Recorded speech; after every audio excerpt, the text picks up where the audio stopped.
Hello everyone. इस lecture में अपन सीखेंगे क्लास 11 का चैप्टर 15 जो मैथ्स का है आपका स्टैटिक्स। स्टैटिक्स जो है इसको समझने के लिए पहले इससे रिलेटेड कुछ जो बेसिक टर्म्स हैं उनको देखेंगे। ओके, इस लेक्चर में अपन देखेंगे डाटा और उसके बाद में मैं नेक्स्ट पार्ट में लेकर आऊँगा आपको समझाने के लिए सेंट्रल टेंडेंसी और उससे नेक्स्ट वाले में डिस्पर्जन। तो बिना देरी किए अब अपन सीखते हैं इसके अंदर डाटा। एक्चुअल में डाटा क्या होता है। तो डाटा जो है आपका, इसके कुछ बेसिक टाइप्स हैं। जैसे फर्स्ट टाइप इसका है आपका raw data, raw data. And second type जो है वो है आपका ungrouped data. And third type जो है वो है अपना ग्रुप डाटा। थर्ड टाइप कौन सा है? Grouped data. ओके, अब मैं आपको यहां पे बता दूं, मोस्टली रो डाटा और अनग्रुप डाटा एक दूसरे से लगभग सिमिलर ही है, एक दूसरे के सिमिलर ही है। मैं एग्जांपल लूंगा तब आपको बताऊंगा कि कैसे एक दूसरे के सिमिलर है। ओके, तो अभी अपन देखते हैं रो डाटा कि एक्चुअल में ये रो डाटा क्या होता है। तो ये मैंने लिखा है रो डाटा। अब इसको समझने के लिए मैं एक छोटा सा एग्जांपल ले लेता हूं। फॉर एग्जांपल, जैसे मान लो किसी स्कूल के अंदर स्टूडेंट्स हैं तो उनके कुछ भी नाम हो सकते हैं, है ना। तो उनमें से मैं उनका नेम लेट कर लेता हूं। जैसे स्टूडेंट्स अपना ए, बी, सी और उसके बाद में डी, ई, एफ, जी, एच और नेक्स्ट ले लेता हूं मैं आई और जे। ये मैंने ले लिया आपके क्लास के कोई भी स्टूडेंट्स हैं, 10 स्टूडेंट्स। अब इनके साथ में अपन देखते हैं, इन्होंने मान लो टेस्ट दिए 10 बच्चों ने, तो इन्होंने जो मार्क्स ऑब्टेंड किए हैं वो अपन अज्यूम कर लेते हैं कि कितने कितने मार्क्स इन्होंने ऑब्टेंड किए हैं। ये आउट ऑफ 20 में से मार्क्स ऑब्टेंड किए हैं।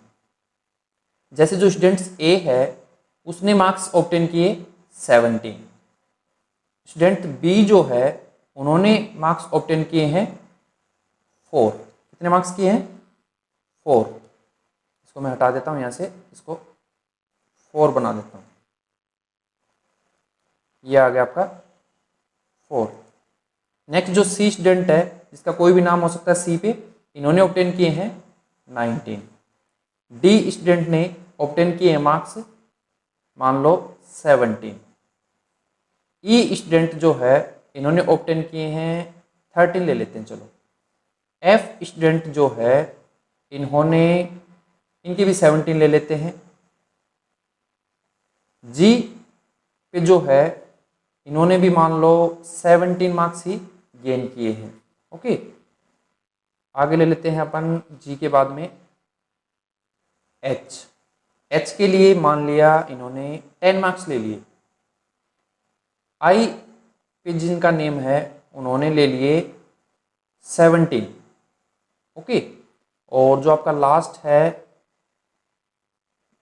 आपका जे स्टूडेंट, तो इनके मान लेते हैं अपन 13 मान लिए चलो दोबारा। ओके, तो ये जो आपको डाटा दिया जाता है, जैसे आप स्कूल में टेस्ट वगैरह देते हो तो वहां पर जो आपके मार्क्स आते हैं उनको एक रफली पेज के ऊपर जो आप नोट कर लेते हो सभी बच्चों ने कितने कितने मार्क्स गेन किए, यही होता है आपका raw data. I hope raw data के बारे में इस एग्जाम्पल से क्लियर हुआ होगा। अभी रो डाटा के बाद में अपन देखते हैं इसका जो सेकंड टाइप में जो है डाटा का, अनग्रुप डाटा। ओके, तो इसको देखेंगे अपन। अभी देखते हैं आगे बढ़ के अगला पॉइंट अपना अनग्रुप डाटा। तो अपन इसको समझने के लिए लेते हैं अनग्रुप्ड फ्रीक्वेंसी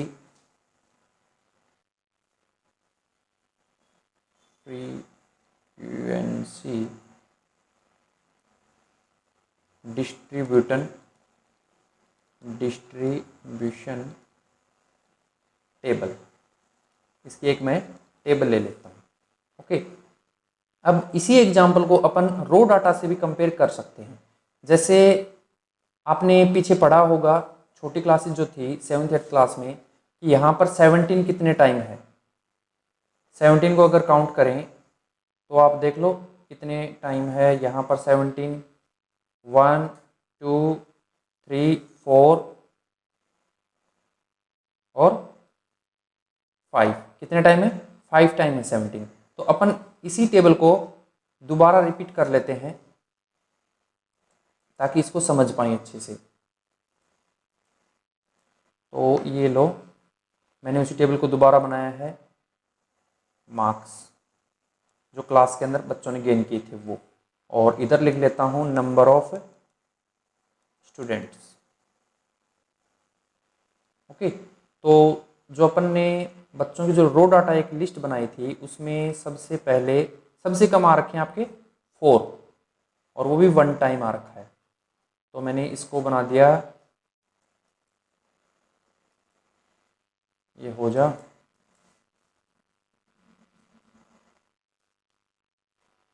ये मैंने लिख दिया 4। ये नंबर ऑफ स्टूडेंट्स, एक बच्चे के 4 मार्क्स आए हैं।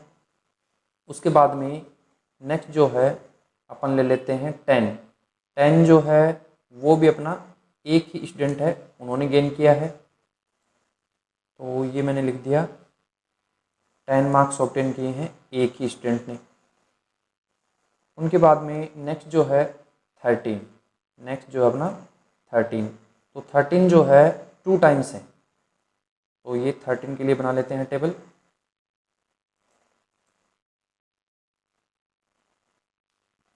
ये ले लिया मैंने 13, ये 2 स्टूडेंट्स ने गेन किया है। उसके बाद में नेक्स्ट 17 और एक था 19। 17 जो है वो आपका है 5 टाइम, और 19 जो आपका 1 टाइम। ओके, तो ये मैंने यहाँ पे फिल कर दूंगा मैं। 17 तो है अपना 5 टाइम, और 19 जो है 1 टाइम। ये लिख दिया मैंने 1। अब उसके बाद में अपन चाहें तो छोटी क्लासों में यहाँ पे लिख देते थे कि टेली मार्क। अभी आपको 11th क्लास में सीखने की जरूरत नहीं है, पर एक बार बेसिक सीख रहे हैं इसलिए मैं थोड़ा सा इसको मेमोराइज करवा रहा हूँ।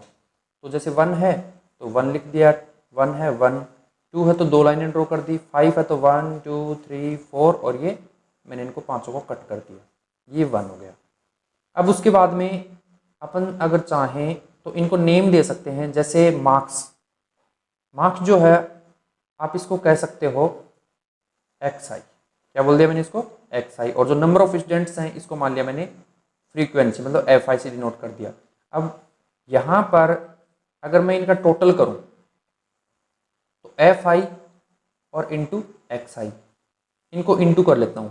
4 और 1 को इंटू किया 4, 10 और 1 को किया 10, 13 और 2 को किया 26, और 17 को 5 से किया 85, और 19 को 1 से किया 19।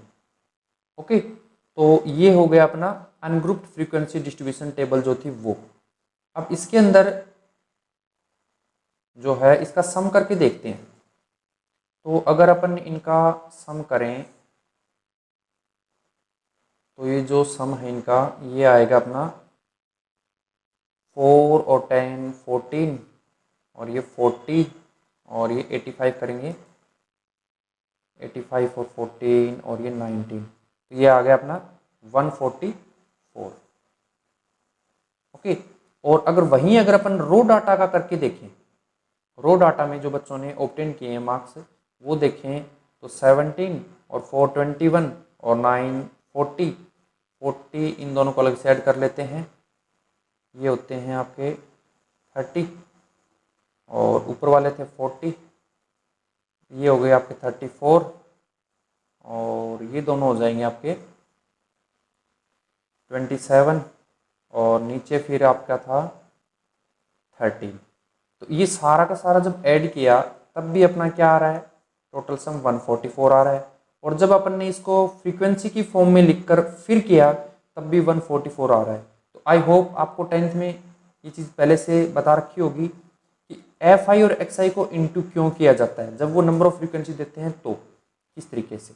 ओके, अब अपन नेक्स्ट पे चलते हैं ग्रुप फ्रीक्वेंसी डिस्ट्रीब्यूशन टेबल के ऊपर कि उनके बारे में कैसे क्या होता है। तो इसको लिखता हूं मैं, ये है आपका ग्रुप्ड फ्रीक्वेंसी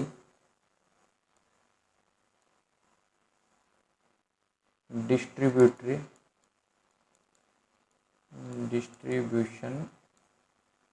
टेबल। ओके, तो ये जो आपकी टेबल थी इसको मैंने पहले कहा था कि दो तरीके से लेंगे अपन इसको।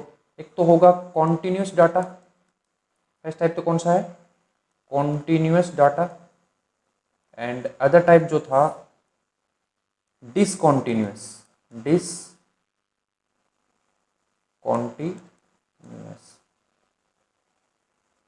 डाटा। ओके, तो सबसे पहले अपन देखेंगे कॉन्टिन्यूस डाटा और फिर उसके बाद देखेंगे डिसकॉन्टिन्यूस डाटा। कॉन्टिन्यूस डाटा जो है इसका अनदर नेम भी होता है जिसको कहा जाता है एक्सक्लूसिव डाटा। क्या बोल सकते हैं, एक्सक्लूसिव डाटा। अब मैं जब कॉन्टिन्यूस का एग्जांपल बताऊंगा तब बताता हूँ इसका नाम एक्सक्लूसिव डाटा क्यों रखा गया। फिर उसके बाद में है डिसकॉन्टिन्यूस डाटा, इसको भी अपन कह सकते हैं inclusive data, inclusive data. Okay, तो अभी इसको देखते हैं अपन एक एग्जाम्पल के थ्रू, ये कॉन्टिन्यूस डाटा क्या है और डिसकॉन्टिन्यूस डाटा क्या है। अब मैं कोई भी अपन रैंडमली एग्जाम्पल सोच लेता हूँ कॉन्टिन्यूस डाटा जो है उसका, कॉन्टिन्यूस डाटा। अब जैसे मान लो मैंने सी आई ले लिया, क्लास इंटरवल जो आपको 10th में देते थे, 0 से मान लो मैंने 5, 5 से 10, 10 से 15 और 15 से 20। और इधर मान लेते हैं इनकी फ्रीक्वेंसी जो अपन कहते हैं ना number of students, number of students. ये मान लिए 0 से 5 वाले स्टूडेंट्स जो हैं 1 मार्क्स, 5 से 10 वाले जो हैं 5 से 10 वाले थे 0 और 10 से 15 वालों को 3 और 15 से 20 वाले जो हैं वो आपके 6 स्टूडेंट्स हैं। अब यहाँ पर आप ध्यान से देखो, ये जो मैंने टेबल ड्रॉ की है आपको ऊपर जस्ट एक एग्जांपल दिया था उसके थ्रू ही की है। रो डाटा जो दिया था, रो डाटा में देखो ऐसे स्टूडेंट जिनके 0 से 5 के बीच में मार्क्स आ रखे हैं, तो ये 17, ये 4, एक तो ये हो गया अपना, और इसके अलावा कोई नहीं है, तो ये मैंने यहाँ पे 1 लिख दिया। फिर है 5 से 10, 5 से 10 ऑब्टेन करने वाले कितने हैं नंबर ऑफ स्टूडेंट्स, यहाँ पर देखो ये 17, 4, 19, इनके अंदर एक भी नहीं है, सिर्फ ये जो अपना 10 है ये है, लेकिन ये जो है आपका 5 और 10 के बिटवीन नहीं आएगा, ये आपका 10 और 15 के बिटवीन आएगा। तो 10 और 15 के बीच में अपना जो डाटा है 10, एक तो 10 खुद हो गया और 2 टाइम्स आपका 13 है, तो ये 3 टाइम्स है, तो ये यहाँ पर 3 टाइम्स का रखा है डाटा। ओके, फिर उसके बाद में नेक्स्ट है 15 से 20 के बीच वाले, मैंने यहाँ पे 6 लिखे हैं और यहाँ पर आप देख सकते हो 17, 5 टाइम था और 1 टाइम 19। तो यहाँ नोट करने वाली बात ये है कि जैसे जो अपना 10 था, किसी बच्चे के 10 मार्क्स आए हुए थे, तो वो 5 और 10 इंटरवल में नया आकर 10 और 15 वाले इंटरवल में आया है। इसका मतलब कि वो आना तो चाहिए कहाँ पे, 5 और 10 के बीच में, लेकिन यहाँ पर कॉन्टिन्यूस डाटा ने नेक्स्ट स्टेप के अंदर उसको इंक्लूड कर दिया। इसी वजह से इस डाटा का नाम क्या रखा गया दूसरा, एक्सक्लूसिव डाटा। क्या नाम रखा है, exclusive data. I hope clear हुआ होगा कि ये नाम क्यों पड़ा। तो अपन यहाँ पे रीजन लिख सकते हैं कि here 10 is include in 10 to 15 जो अपना CI है, so it is also non as exclusive data. I hope clear होगा इसका ये नेम क्यों रखा गया है। उसके बाद में अपन देखेंगे आपका डिसकॉन्टिन्यूस डाटा। नेक्स्ट कौन है? Discontinuous data. ये जो है इसके अंदर आपको देंगे जैसे CI या क्लास इंटरवल जो है ये दे देंगे मान लो 1 से 10 के बीच में, और 11 से 20 के बिटवीन, और 21 से 30 के बिटवीन, और 31 से 40 के बिटवीन। और ऐसे इसका रैंडमली मान लेते हैं एग्जांपल मार्क जो ऑब्टेन किए हैं वो 2, 7, 15 और 4। अब यहाँ पर नोट करने वाली बात ये है कि यहाँ देखो ये डाटा एंड किस पे हो रहा है? 10 के ऊपर हो रहा है, और ये वाला ओपन कहाँ पे हो रहा है? इसकी लोअर लिमिट जो है वो 11 है और उसकी अपर लिमिट जो है 10 है। जबकि पीछे वाले कॉन्टिन्यूस डाटा को देखें तो इसका जो एंडिंग पॉइंट है वो 5 है, और वहीं पर ये लोअर लिमिट भी 5 ही आ रही है। ओके, तो इसी वजह से ये नेक्स्ट अपर लिमिट और लोअर लिमिट को डिफरेंट लेता है। इस कारण इसको अपन क्या करें? डिसकॉन्टिन्यूस बोल रहे हैं। आई होप क्लियर हुआ होगा। अब यहाँ पे नोट करने वाली बात ये है कि इसका नेम इंक्लूसिव डाटा क्यों रखा गया। इंक्लूसिव डाटा की वजह यही है कि जैसे ये जो 10 है वो 1 से 10 के बीच में ही इंक्लूड है, जबकि अपने पिछले एग्जाम्पल में देखा था कि जो अपना 10 आया था वो 10 to 15 मतलब नेक्स्ट डाटा के अंदर इंक्लूड हुआ था, ना कि पीछे वाले डाटा के बीच में। ओके, तो अब अपन यहाँ पे बोल सकते हैं कि जो आपका 10 है, आपका जो नेक्स्ट डाटा के लिए 20 है या 30 है या 40 है, वो खुद के गैप के अंदर ही क्या आ रहे हैं? इंक्लूड होके आ रहे हैं, इसलिए उनको इंक्लूसिव डाटा कहा गया है। ओके, तो जैसे यहाँ पर आप लिख सकते हो कि जैसे 31 और कॉमा 40, 31 और ये 40 both are includes in 31 to 40 CI, जो अपना इसका क्लास इंटरवल है उसी के अंदर इंक्लूड हो रहे हैं। So it is also non as inclusive data. और वहीं पे गैप डिफरेंट होने की वजह से इसका क्या नाम रख दिया अपन ने, वो भी मैं बता देता हूं यहाँ पे कि here gap between two class interval is discontinuous.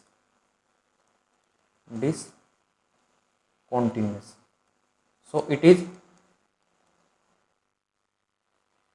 discontinuous data, it is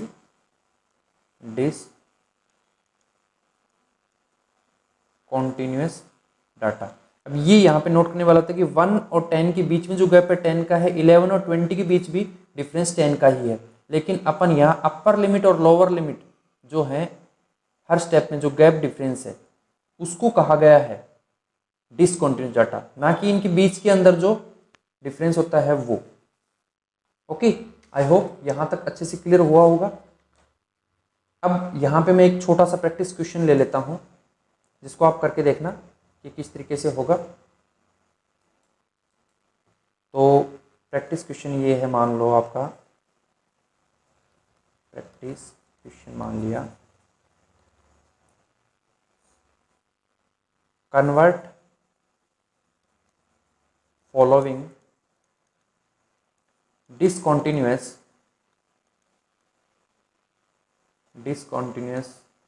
data into continuous data. Discontinuous data दिया है और उसको कॉन्टिन्यूस में कन्वर्ट करना है। जैसे एग्जांपल के लिए ले लिया मैंने CI और इसकी फ्रीक्वेंसी। तो CI को लिया मैंने 1 से 10 11 से 20 और 21 से 30 और 31 से 40। इनकी फ्रीक्वेंसी अज्यूम कर लीजिए 3 मान लो 7 10 और 8। तो ये अपने को मान लो एक टेबल इस तरीके से गिवन है। ओके, इसको कन्वर्ट करना है आपको कॉन्टिन्यूस में। तो मैं इसको कन्वर्ट करने के लिए क्या करूँगा, यहाँ पर पहले दो पॉइंटों को समझूंगा। एक पॉइंट तो होता है आपका इंट्रा क्लास और एक होता है आपका इंटर क्लास। ये दो पॉइंटों का डिफरेंस पता होना चाहिए, तभी आप पहचान पाओगे सही से कि डिसकंटिन्यूस डाटा कौन सा होता है और कॉन्टिन्यूस डाटा कौन सा होता है। तो जैसे आप यहाँ इस क्लास इंटरवल में 1 और 10 के बीच में गैप निकाल रहे हो, 1 और 10 के बीच का जो गैप है, जो उनके बीच का डिफरेंस है, उसको बोला जाता है इंट्रा क्लास। जबकि वहीं इंटर क्लास जो है वो आपकी 1 और 10 को नहीं लेकर नेक्स्ट डाटा जो है उनको भी लें और 10 और 11 के बीच का जो गैप रखेंगे, 10 और 11 के बीच के गैप को क्या कहा गया है, इंटर क्लास।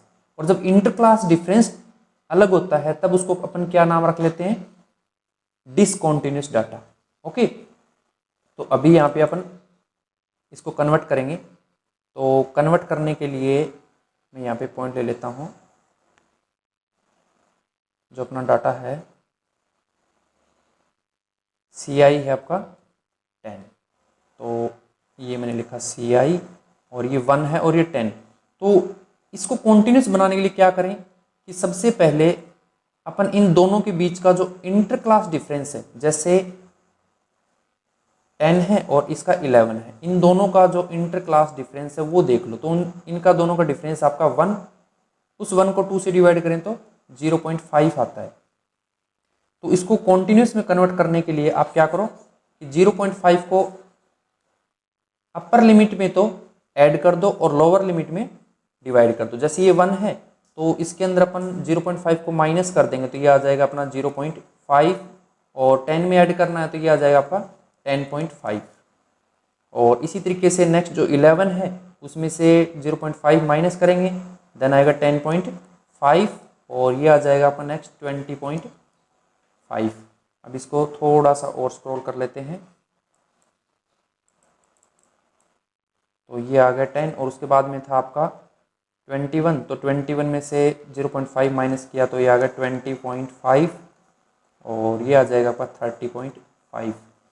फिर 31 था तो उसमें से 0.5 माइनस किया तो 30.5 और 40.5। अब इसकी जो फ्रीक्वेंसी है वो तो आपको एज इट इज़ ही रखनी है। तो फ्रीक्वेंसी जो है वो आपको दे रखी है 3 7 10 8। तो वो लिख देता हूँ मैं 3 7 10 और 8।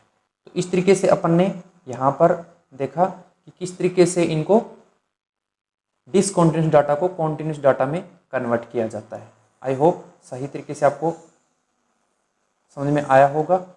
अभी एक दो पॉइंट और हैं छोटे छोटे, वो और देख लेते हैं। जैसे कि यहाँ पर है क्लास मार्क। क्या है एक पॉइंट, क्लास मार्क।